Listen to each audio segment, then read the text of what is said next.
بسم الله الرحمن الرحيم. لله نحمده ونستعينه ونستغفره ونعوذ بالله من شرور أنفسنا ومن سيئات أعمالنا. من يهده الله فلا مضل له ومن يضلل فلا هادي له. وأشهد أن لا إله إلا الله وحده لا شريك له وأشهد أن محمدًا عبده ورسوله. أما بعد، فأعوذ بالله السميع العظيم من الشيطان الرجيم من همزه ونفخه ونفسه. يا أيها الذين آمنوا اتقوا الله حق تقاته ولا تموتن إلا وأنتم مسلمون. يا أيها الناس اتقوا ربكم الذي خلقكم من نفس واحدة وخلق منها زوجها وبث منهما رجالا كثيرا ونساء واتقوا الله الذي تساءلون به والأرحام إن الله كان عليكم رقيبا. يا أيها الذين آمنوا اتقوا الله وقولوا قولا سديدا يصلح لكم أعمالكم ويغفر لكم ذنوبكم ومن يطع الله ورسوله فقد فاز فوزا عظيما. أما بعد، فإن الخير الحديث كتاب الله وخير الهدي هدي محمد صلى الله عليه وسلم وشر الأمور محدثاتها وكل محدثة بدعة وكل بدعة ضلالة وكل ضلالة في النار. وقال عز وجل: يا أيها الذين آمنوا كتب عليكم الصيام كما كتب على الذين من قبلكم لعلكم تتقون. قال نبينا صلى الله عليه وسلم: من صام رمضانا إيمانا واحتسابا غفر له ما تقدم من ذنبه ومن قام رمضانا إيمانا واحتسابا غفر له ما تقدم من ذنبه. நம்மை படைத்து பரிபாலித்து கொண்டிருக்கக்கூடிய ஏக ஒருவனாகிய அல்லாஹ்விற்கே புகழனைத்தும் உரித்தாகட்டுமாக. அவனுடைய சாந்தியும் சமாதானமும் கருணையும் கரிசனையும் எம்பெருமானார் ஸல்லல்லாஹு அலைஹி வஸல்லம் அவர்கள் மீதும், அன்னாரின் வழி நின்று வாழ்ந்த உத்தம சத்திய சஹாபாக்கள், தாபிஈன்கள், தாபீன்கள், குறிப்பாக இந்த ஜும்மா உரையை கேட்பதற்காக அமர்ந்திருக்கக்கூடிய என் மீதும் உங்கள் மீதும் அல்லாஹுடைய சாந்தியும் சமாதானமும் என்றென்றும் நின்று நிலவட்டுமாக. அன்பிற்கினிய இஸ்லாமிய சகோதர சகோதரிகளே, நம்மையெல்லாம் ஒரு விருந்தாளி தேடி வந்திருக்கின்றார். அதுதான் ரமதான்.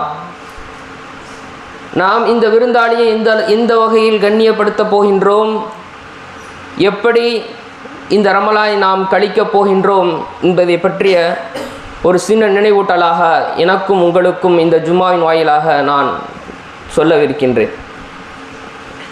அல்லாஹ்வின் தூதர் ஸல்லல்லாஹு அலைஹி வஸல்லம் அவர்கள் இந்த ரமலானை எந்தளவிற்கு மகத்துவமாகவும் புனிதமிக்க ஒரு மாதமாக கழித்தார்கள் என்பதை பற்றி இன்ஷா அல்லாஹ் இந்த ஜும்மா உரை அமையும்.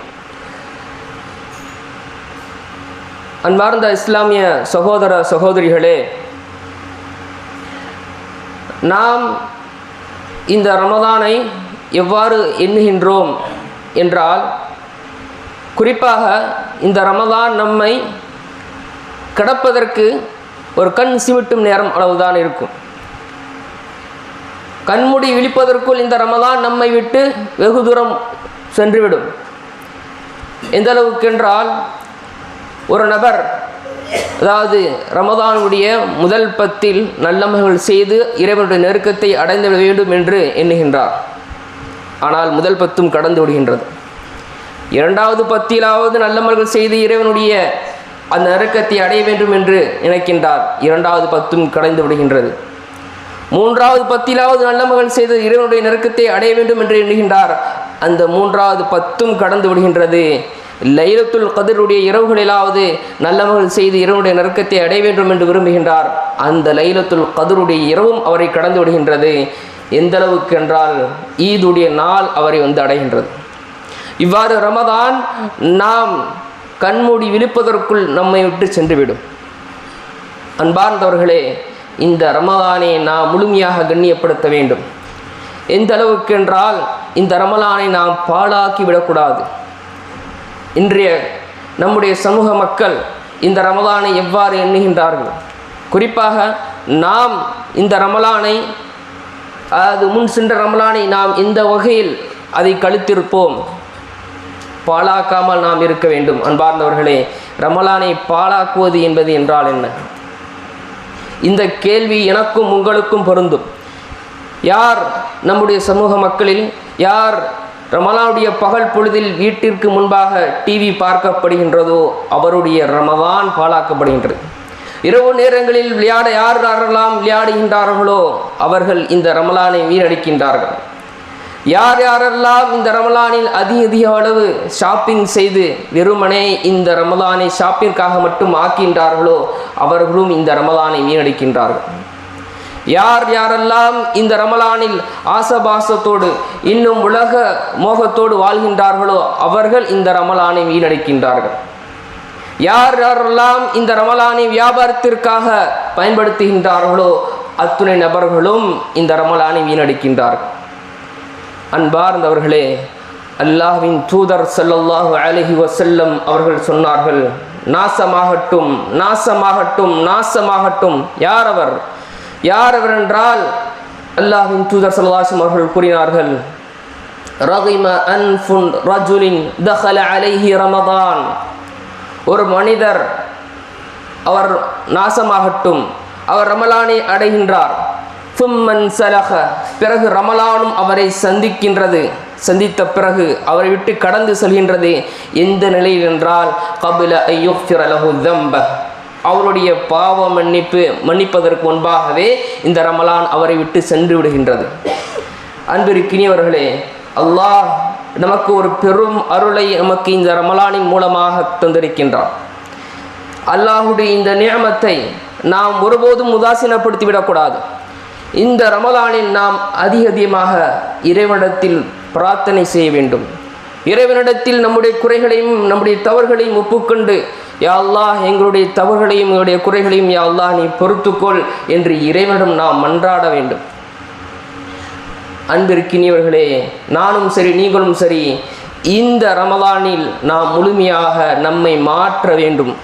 நம்மை மாற்றக்கூடிய ஒரு ரமலானாக இருக்க வேண்டும்.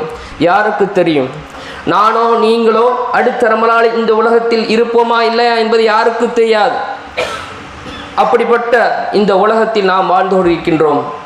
அப்படிப்பட்ட இந்த ரமலானை நாம் கழிக்க வேண்டும். இதுதான் நம்முடைய வாழ்நாளில் இறுதி ரமலான் என்ற எண்ணத்தோடு நாம் கழித்தோம் என்றால் இந்த ரமலான் நமது வாழ்க்கையில் மிகப்பெரிய ஒரு மாற்றத்தை ஏற்படுத்தும்.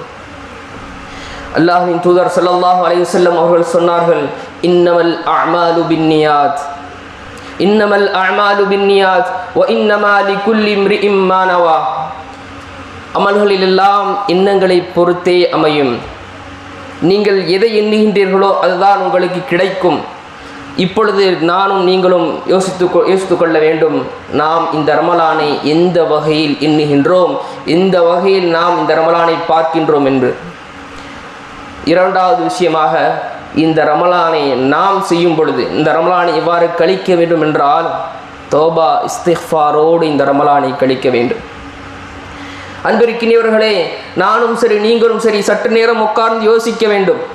நம்முடைய பாவங்களின் எடை எவ்வளவு இருக்கின்றது, நாம் செய்த குற்றங்கள் குறைகள் எவ்வளவு இருக்கின்றது என்பதை பற்றி கணக்கிட வேண்டும். அல்லாஹ் நாளை மறுமையில் நாம் அனைவரிடத்தும் கேட்பான், நீ என்னென்ன தவறு செய்தாய், நீ என்னென்ன தப்பு செய்தாய், நீ என்னென்ன குற்றங்கள் செய்தாய் என்று என்னிடமும் உங்களிடம் அல்லாஹ் சுப்ஹானஹு வ தஆலா கேட்பான். அப்பொழுது அல்லாஹ் நம்முடைய பாவங்களையும் நம்முடைய குற்றங்களையும் மன்னிக்காமல் விட்டால் உங்களுடைய நிலைமை என்னவாக இருக்கும்? நமது இடது கரத்தில் ஏடு கொடுக்கப்பட்டால், நம்முடைய அமல்களின் ஏடு இடது கரத்தில் கொடுக்கப்பட்டால் உங்களுடைய நிலைமை என்னவாக இருக்கும்? கபரில் அல்லாஹ் தஆலா கேட்கப்படக்கூடிய கேள்விகளுக்கு பதிலளிக்காமல் இருந்தால் உங்களுடைய நிலைமை என்ன? இப்படி நரகத்தை பற்றி, நரகத்தில் என்னுடைய உங்களுடைய நிலைமை என்னவாக இருக்கும், இதை பற்றிய ஒரு அச்சம் வேண்டும். அன்பார்ந்தவர்களே, இதற்கெல்லாம் அல்லாஹ் தஆலா சொல்லக்கூடிய ஒரே விஷயம், தூபு இலல்லாஹி ஜமீஅன் அய்யுஹல் முஃமினூன லஅல்லகும் துஃப்லிஹூன். முஃமின்களே, இறைவாசிகளே, அல்லாஹ்வையும் அல்லாஹ்வுடைய தூதரையும் நம்பிக்கை கொண்டவர்களே, நீங்கள் என் பக்கம் திரும்பி வாருங்கள், என் பக்கம் திரும்பி விடுங்கள். அதுதான் உங்களுக்கு வெற்றி அளிக்கும், அதுதான் அதன் மூலமாக தான் நீங்கள் வெற்றி பெறலாம் என்று அல்லாஹ் தஆலா குர்ஆனில் கூறுகின்றான். இந்த தௌபா என்ற விஷயம் இருக்கின்றதே, நம்முடைய வாழ்க்கையில் மிகவும் பிரதானமாக இருக்க வேண்டும். எந்த அளவுக்கு என்றால், அல்லாஹ்வின் தூதர் ஸல்லல்லாஹு அலைஹி வஸல்லம் அவர்கள் தன்னுடைய முன் பின் பாவங்கள் எல்லாம் மன்னிக்கப்பட்ட பிறகும் கூட ஒரு நாளைக்கு 70 முறை அதுக்கும் மேற்பட்ட முறையில் அல்லாஹ்வின் தூதர் ஸல்லல்லாஹு அலைஹி வஸல்லம் அவர்கள் இஸ்திக்ஃபார், தௌபா என்று அல்லாஹ்விடத்தில் மன்றாடி கொண்டே இருப்பார்கள். அன்பிற்கினியவர்களே, இந்த மாதம் தௌபாக்குரிய மாதம்தான். நாம் செய்த தவறுகள், நாம் செய்த குற்றங்களுக்கெல்லாம் பரிகாரமாக இருக்கக்கூடிய ஒரு மாதம் இந்த ரமலானுடைய மாதம். இதனால் தான் இந்த மாதத்தை ஷஹ்ரு தௌபா என்பதாகவும் கூறுவார்கள். அன்பார்ந்தவர்களே, இந்த தௌபா என்ற விஷயத்தை மார்க்கம் நமக்கு 3 விஷயங்கள் சொல்லித் தருகின்றது.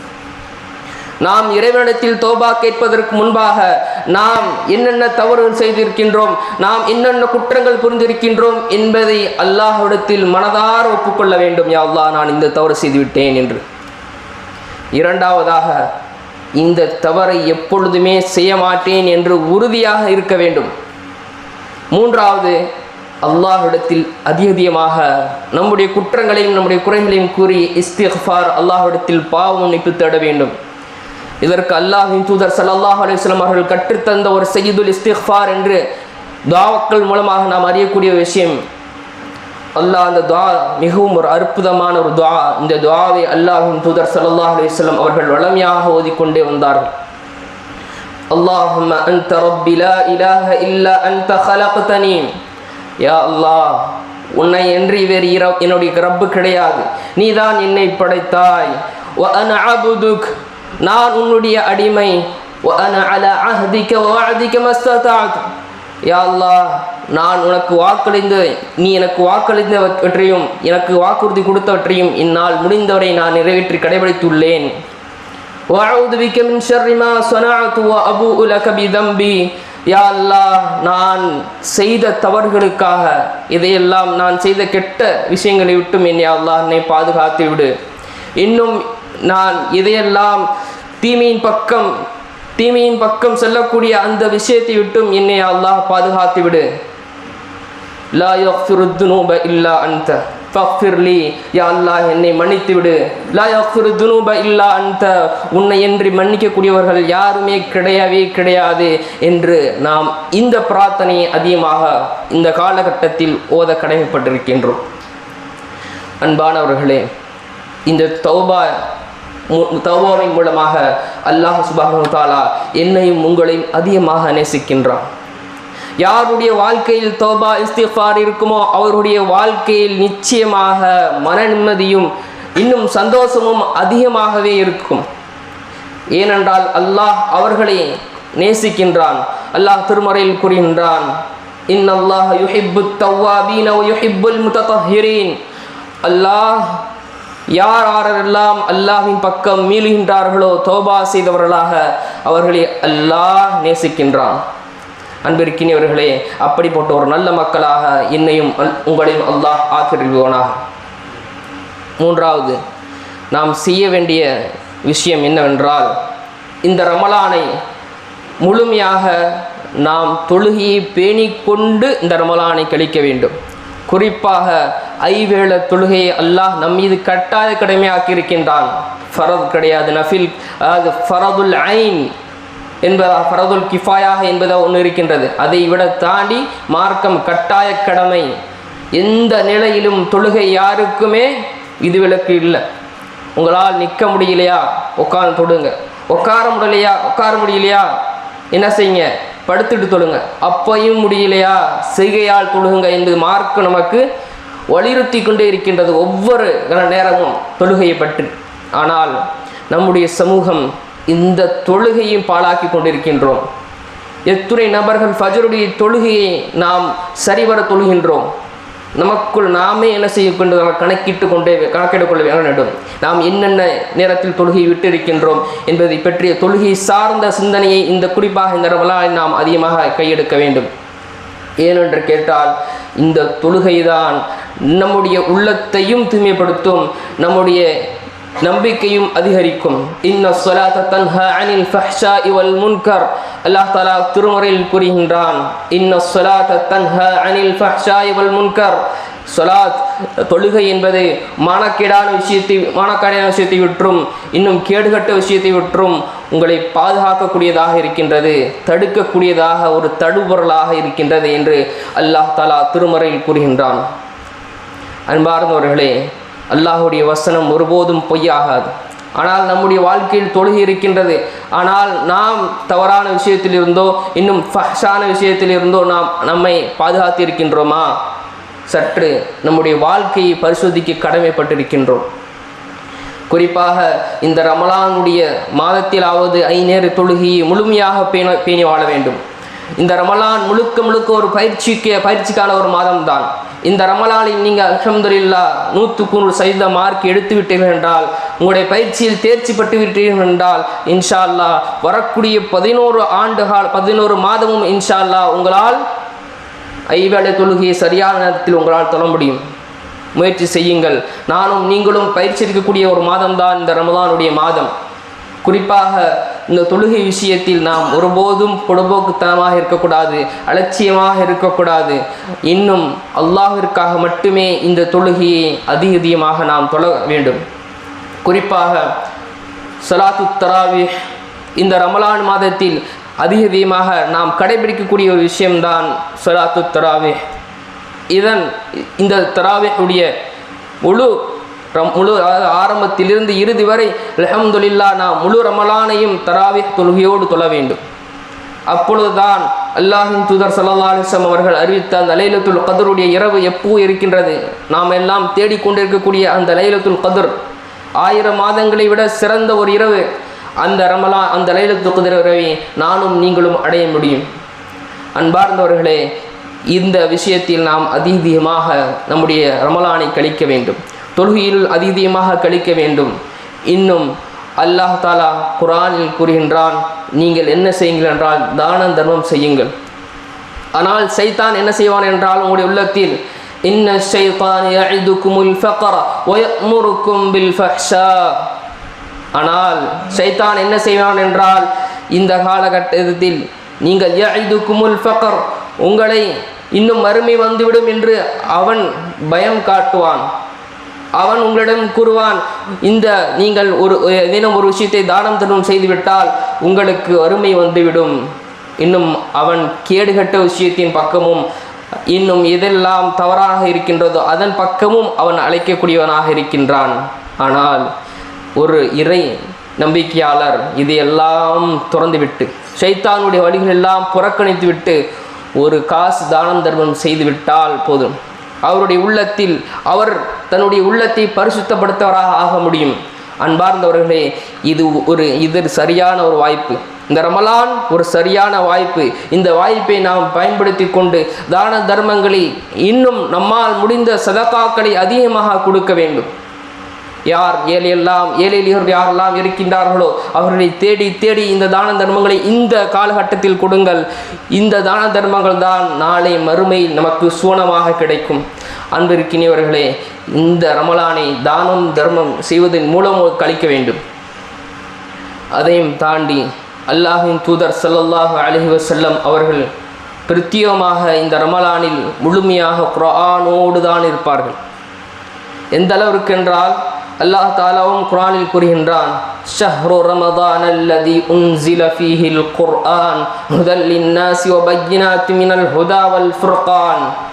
ரமலானுக்கு புனிதமே வந்ததற்கு காரணம் என்னவென்றால், இந்த மாதத்தில் அல்லாஹ் சுப்ஹானஹு வ தஆலா இந்த குர்ஆனை இறக்கி வைத்தான். அதன் மூலமாக தான் இந்த ரமலானுக்கு அல்லாஹ் தஆலா மகத்துவத்தையும் புனிதத்தையும் கொடுத்தான்.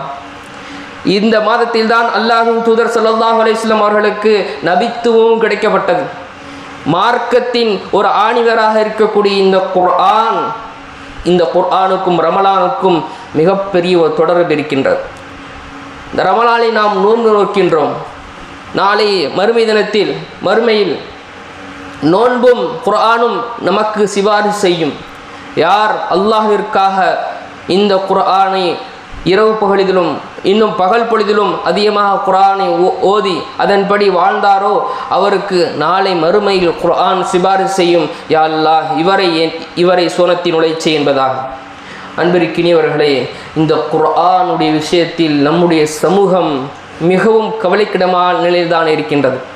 எந்த அளவுக்கு என்றால் குர்ஆனுடைய தொடர்பு வெறுமனே இந்த ரமலானின் மாதம் மட்டும்தான் என்று எண்ணக்கூடிய ஒரு கூட்டமாக தான் நம்முடைய சமுதாயம் இருக்கின்றது. ரமலான் வந்தால் மட்டும் போதும், குர்ஆனை ஓதி முடித்துவிட வேண்டும். மற்ற மாதங்களில் ரமலான் அல்லாத மாதங்களில் குர்ஆனை தொட்டு கூட பார்ப்பது கிடையாது என்ற ஒரு நிலைப்பாடில் தான் நம்முடைய சமூகம் இருக்கின்றது.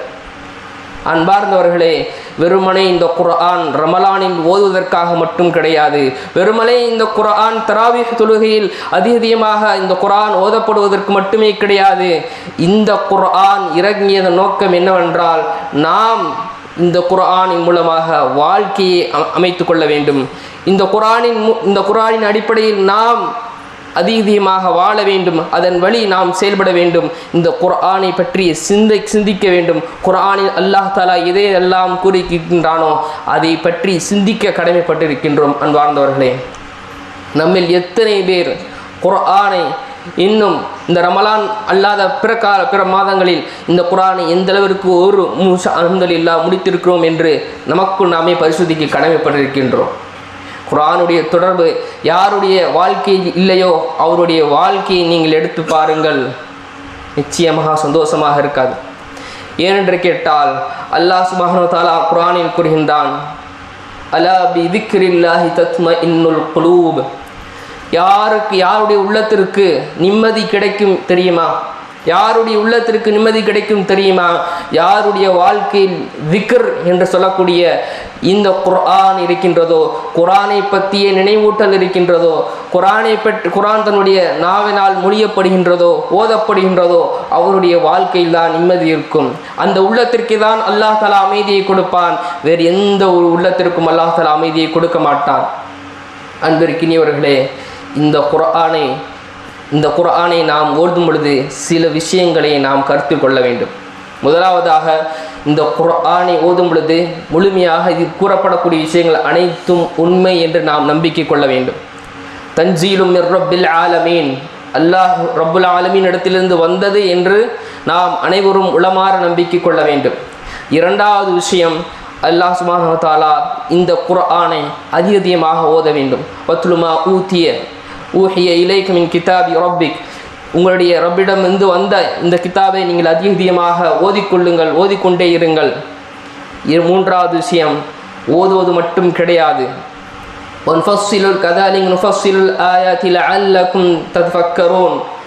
ஏனென்றால் அல்லாஹ் நாம் இந்த குர்ஆனிலுடைய அத்தாட்சிகளை விவரித்து நாம் கூறியிருக்கின்றோம். ஏன் விவரித்து கூறியிருக்கிறோம் என்றால், நீங்கள் சிந்திக்க வேண்டும். இதில் கூறப்படக்கூடிய விஷயங்களை பற்றி நீங்கள் சிந்திக்க வேண்டும். சிந்தித்ததற்கு பிறகு அதுதான் நம்முடைய சமுதாயத்திற்கு, எனக்கும் உங்களுக்கும் இதில் தான் வெற்றி இருக்கின்றது. இதன்படி அமல் செய்ய வேண்டும். அல்லாஹ் சுப்ஹானஹு வ தஆலா குர்ஆனில் கூறுகின்றான், أتأمرون الناس بالبر وتنسون أنفسكم وأنتم تتلون الكتاب أفلا تعقلون. أتأمرون الناس بالبر, நீங்கள் நன்மையின் பால் பிறரை என்ன செய்கிறீங்க? அழைக்கின்றீர்கள், நன்மை செய்யுங்கள், நன்மை செய்யுங்கள் என்று பிறரை கூறிக்கொண்டு தன்னை மறந்து விடுகின்றீர்கள். அப்படிப்பட்ட ஆனால் உங்கள் முன்னாடி குர்ஆன் இன்னும் ஓதப்பட்டு கொண்டுதான் இருக்கின்றது. وَيَقُولُونَ مَا لَا تَفْعَلُونَ, நீங்கள் செய்யாத விஷயத்தை ஏன் கூறுகின்றீர்கள் என்று குர்ஆன் நம்மிடம் கேட்கின்றது. அன்பார்ந்தவர்களே, குர்ஆன் ஓதுவதற்கான ஒரு நூல் மட்டும் கிடையாது. இதை நாம் நம்முடைய வாழ்க்கையில் அமல்படுத்த வேண்டும். நடைமுறைப்படுத்தக்கூடிய ஒரு நூலாக தான் இறைவன் ஆக்கி வைத்திருக்கின்றான். யார் இந்த குர்ஆனை தன்னுடைய வாழ்க்கையாக ஆக்கின்றாரோ அவருக்கு அல்லாஹ் அவனுக்கே நமக்கே உரிய அந்த சூனத்தை அல்லாஹ் தஆலா அப்போதுதான் தருவான். அப்படிப்பட்ட ஒரு நல்ல வாய்ப்பை எனக்கும் உங்களுக்கும் தந்தருள்வானாக. வक़ூலு கௌலி ஹாதா அஸ்தக்ஃபிருல்லாஹ் லி வ லக்கும்.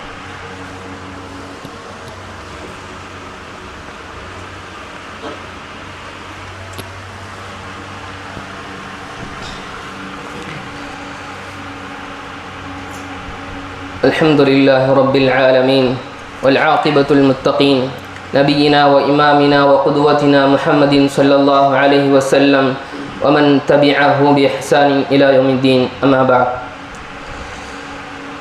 அன்பிற்கினிய இஸ்லாமிய சகோதர சகோதரிகளே, முன்னரை நாம் பார்த்திருந்தோம் ரமலானின் எந்த வகையில் நாம் கழிக்க வேண்டும் என்ற பற்றிய ஒரு சின்ன நினைவூட்டலை எனக்கும் உங்களுக்கும் நாம் சொல்லியிருந்தோம். அல்லாஹ் சுப்ஹானஹு வ தஆலா குர்ஆனில் கூறுகின்றான், ஃபதக்கிர் ஃபஇன்ன ذிக்ரா தன்ஃபஉல் முஃமினீன். நபியே, நீங்கள் நினைவூட்டிக் கொண்டே இருங்கள், உங்களுக்கு பிறருக்கு உபதேசம் செய்து கொண்டே இருங்கள். உபதேசம் செய்வது யாருக்கு பயனளிக்கும் என்று அல்லாஹ் தஆலா திருமறையில் கூறினான் என்றால், யார் அல்லாஹையும் அல்லாஹுடைய தூதர் ஸல்லல்லாஹு அலைஹி வஸல்லம் அவர்களையும் மனதார யார் நம்பிக்கை கொண்டிருக்கின்றார்களோ, முஃமின்களாக யாரெல்லாம் இருக்கின்றார்களோ அவர்களுக்கு பயனளிக்கக்கூடியதாக இருக்கின்றது. இன்ஷா அல்லாஹ் நாம் எதை கேட்டோமோ எதை சொன்னோமோ அதை விட அதிகமாக அமல் செய்யக்கூடிய பாக்கியத்தையும் அல்ல ரஹ்மான் எனக்கும் உங்களுக்கும் தந்தருள்வானாக. இன்னும் இந்த நோன்பை பற்றி அல்லாஹ் தஆலா குர்ஆனில் கூறும் பொழுது, யா அய்யுஹல்லதீன ஆமனு குதிப அலைக்குமுஸ் ஸியாமு கமா குதிப அலல்லதீன லஅல்லகும் தத்தகூன். இந்த ரமலான் கடமையாக்கப்பட்டிருக்கின்றது உங்கள் மீதும் உங்களுக்கு முன்னால் சென்ற சமூகத்தின் மீதும் கடமையாக்கப்பட்டது போலவே உங்கள் மீதும் கடமையாக்கப்பட்டிருக்கின்றது. ஏனென்று கேட்டால் லஅல்லகும் தத்தகூன், இந்த நோன்பின் மூலமாக, இந்த ரமலானுடைய முழு நோன்பின் மூலமாக நீங்கள் அல்லாஹ்வை அஞ்சக்கூடியவர்களாக மாற முடியும். அன்பார்ந்தவர்களே, நம்முடைய உள்ளத்தை பரிசுத்தப்படுத்தக்கூடிய ஒரு விஷயமாக இருக்கக்கூடியதான் இந்த தக்வா என்ற விஷயம். இந்த தக்வா நம்முடைய வாழ்நாளில் வந்துவிட்டால் போதும், அல்ஹம்துலில்லாஹ், நம்முடைய வாழ்நாள் முழுமையாக அல்லாஹுக்கும் அல்லாஹுடைய தூதர் ஸல்லல்லாஹு அலைஹி வஸல்லம் அவர்களுக்கு இட்ட கட்டளையின்படி நம்முடைய வாழ்க்கை நடைபெறும். நம்முடைய வாழ்க்கையில் தக்வா இல்லை, நம்முடைய வாழ்க்கையில் இறையச்சம் இல்லை, இன்னும் அல்லாஹுடைய அந்த கட்டளை பேணக்கூடிய தன்மை இல்லை என்றால் நம்முடைய வாழ்க்கையில் அல்லாஹ் பற்றிய சிந்தனை இருக்காது. நபிகள் ஸல்லல்லாஹு அலைஹி வஸல்லம் சொன்ன கட்டளையை பற்றி எந்த ஒரு சிந்தனையும் இருக்காது. அன்பார்ந்தவர்களே, இந்த மாதம் அதற்காக தான் பயிற்சி கொடுக்கப்பட்டிருக்கின்றது. நாம் இந்த மாதத்தில் முழுமையாக பயிற்சி பெற வேண்டும். பயிற்சி பெற்றால் மட்டும்தான் நாம் அல்லாஹ் தஆலா சொல்லக்கூடிய லஅல்லகும் தத்தகூன், நீங்கள் இறை விசுவாசியாக மாற முடியும், இன்னும் இறை நம்பிக்கையாளராக மாற முடியும், இன்னும் அல்லாஹ் தஆலா நீங்கள் இறை நெஞ்சவர்களாக மாற முடியும், அல்லாஹ்வை அஞ்சக்கூடியவர்களாக மாற முடியும். அன்பார்ந்தவர்களே, நம்முடைய பழக்கமாக ஆக்கிக்கொள்ள வேண்டும் இறைவனை பயப்படுவதை, நம்முடைய பழக்கமாக ஆக்கிக்கொள்ள வேண்டும். அப்பொழுது மட்டும்தான் நம்முடைய உள்ளம் தீமையான விஷயத்திலிருந்து தடுக்கும். அல்லாஹ் எதுக்கெல்லாம் தடை போட்டிருக்கின்றானோ அதை நம்முடைய உள்ளம் தடையாக கருதும். இதையெல்லாம் அல்லாஹ் தஆலா ஹராமாக்கி இருக்கின்றானோ அதையெல்லாம் ஹராமாக எண்ணும். தக்வா என்ற நம்முடைய உள்ளத்தில் இல்லை என்றால் நாம் அல்லாஹ் தஆலா நம் அனைவரும் காப்பாற்ற வேண்டும், நாம் நரகத்தில் சென்று விடுவோம். அல்லாஹ் தஆலா திருமறையில் கூறுகின்றான், கூ அன்ஃபுஸகும் அஹ்லீக்கும் நாரா. நீங்கள் என்ன செய்யுங்கள் என்றால், இந்த உலகத்தில் இருக்கும் பொழுதே கூ அன்ஃபுஸக்கும், உங்களுடைய உள்ளத்தை என்ன செய்யுங்க, கூ அன்ஃபுஸக்கும் அஹ்லீக்கும் நாரா, உங்களுடைய குடும்பத்தை நாரில் இருந்து, நரக நெருப்பினுடைய இருந்து உங்களை நீங்கள் பாதுகாத்து கொள்ளுங்கள். இந்த பாதுகாப்பதற்கு நாம் என்ன செய்ய வேண்டும்? முதலில் நாம் என்னென்ன நல்லது செஞ்சிருக்கின்றோம், என்ன நம்முடைய வாழ்க்கையில் கெட்டது நடந்திருக்கின்றது என்பதை பற்றி கணக்கீடு செய்ய வேண்டும். உமர் ரலியல்லாஹு அன்ஹுடைய வாழ்க்கை எந்த அளவுக்கு நம்முடைய வாழ்க்கைக்கு ஒரு முன்மாதிரியாக இருக்கின்றது. அப்படிப்பட்ட உமர் ரலியல்லாஹு அன்ஹு அவர்கள் கூறுகின்றார்கள், ஹாசிபு அன்ஃபுஸகும் கப்ல அன் துஹாசபு. நீங்கள் கணக்கிட்டுக் கொள்ளுங்கள், நான் எவ்வளவு நன்மை செய்திருக்கின்றேன், எவ்வளவு தீமை செய்திருக்கின்றேன், யாருக்கெல்லாம் இதையெல்லாம் கொடுத்திருக்கின்றேன், யார் ஏழைகளுக்கு நான் உதவி வைத்திருக்கின்றனா என்று நம்முடைய வாழ்க்கையில் நமக்கு நாமே கணக்கிட்டு கொள்ள வேண்டும். எப்பொழுது என்றால், கப்ல அன் துஹாசபு, உங்களிடம் இறைவன் கேட்பான், இந்த விஷயத்தில் நல்லது செய்தாயா, தவறிந்திருந்தாயா, நான் தடை போட்டிருந்தேனே அதிலிருந்து நீ தடுத்திருந்தாயா, உன்னை உள்ளத்தை தடுத்திருந்தாயா என்று அல்லாஹ் தஆலா என்னிடமும் உங்களிடமும் கேட்பான். அதற்கு முன்பாக நாம் கணக்கிட்டு கொள்ள வேண்டும். அப்பொழுது மட்டும்தான் நம்முடைய வாழ்க்கையில் மாற்றம் ஏற்படும். நம்முடைய நன்மையின் எடையை நாம் எடை போட்டு பார்க்க வேண்டும். தீமையின் இடையும் நாம் எடைபோட்டு பார்க்க வேண்டும். அப்பொழுதுதான் நாம் எந்த இடத்தில் நாம் இருக்கின்றோம், நாம் சுனத்திற்குரியவர்களாக இருக்கின்றோமா இல்லை நரகத்திற்குரியவர்களாக இருக்கின்றோமா என்ற இந்த பண்பு முஹாசபத்து நஃப்ஸை பற்றிய ஒரு கணக்கீடு தினம் சரி இருந்து கொண்டே இருக்க வேண்டும். அப்பொழுது மட்டும்தான் இந்த ரமலானும் நல்ல முறையில் கழியும், நம்முடைய வாழ்க்கையும் நல்ல முறையில் இறை சார்ந்த சிந்தனையோடு கழியும். அப்படிப்பட்ட நல்ல மக்களாக வல்ல ரஹ்மான் என்னையும் உங்களையும் ஆக்கிடுவானாக. இந்த ரமலானை நம்ம அனைவருக்கும் ஒரு பயனுள்ள நபராக அல்லாஹ் தஆலா ஆக்கி விடுவானாக. இந்த ரமலானை நம்முடைய வாழ்க்கையில் ஒரு மாற்றத்திற்கான ஒரு ரமலானாக அல்லாஹ் நம் அனைவருக்கும் ஏற்படுத்துவானாக. ربنا لا تزغ قلوبنا بعد إذ هديتنا وهب لنا من لدنك رحمة إنك أنت الوهاب. إن الله يأمركم بالعدل والإحسان وإيتاء ذي القربى وينهى عن الفحشاء والمنكر والبغي يعظكم لعلكم تذكرون ولذكر الله تعالى والله يعلم ما تصنعون.